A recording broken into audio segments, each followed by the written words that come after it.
ज़बूर number 17। आए खुदावंद, हक को सुन, मेरी फरियाद पर तवज्जो कर, मेरी दुआ पर जो बेरिया लबों से निकलती है कान लगा। मेरा फैसला तेरे हजूर से सादर हो, तेरी आंखें रास्ती को देखें। तूने मेरे दिल को आजमा लिया है, तूने रात को मेरी निगरानी की है। तूने मुझे परखा और कुछ खोट ना पाया। मैंने ठान लिया है कि मेरा मुंह खता ना करे। इंसानी कामों में तेरे लबों के कलाम की मदद से मैं जालिमों की राहों से बाज रहा हूं। मेरे कदम तेरे रस्तों पर कायम रहे हैं, मेरे पांव फिसले नहीं। आए खुदा, मैंने तुझसे दुआ की है, क्योंकि तू मुझे जवाब देगा। मेरी तरफ कान झुका और मेरी अर्ज सुन ले। तू जो अपने दाहिने हाथ से अपने तवक्कल करने वालों को उनके मुखालफों से बचाता है, अपनी अजीब शफकत दिखा।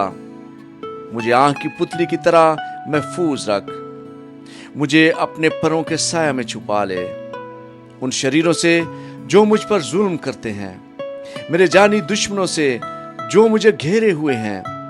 उन्होंने अपने दिलों को सख्त किया है, वो अपने मुंह से बड़ा बोल बोलते हैं।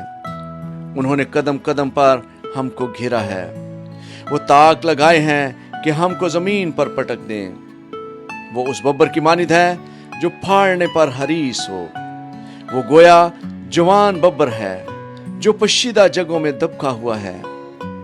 उठाए खुदावंद, उसका सामना कर, उसे पटक दे।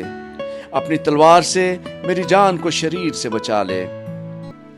अपने हाथ से आए खुदावंद, मुझे लोगों से बचा, यानी दुनिया के लोगों से जिनका बखरा इसी जिंदगी में है और जिनका पेट तू अपने जखीरा से भरता है।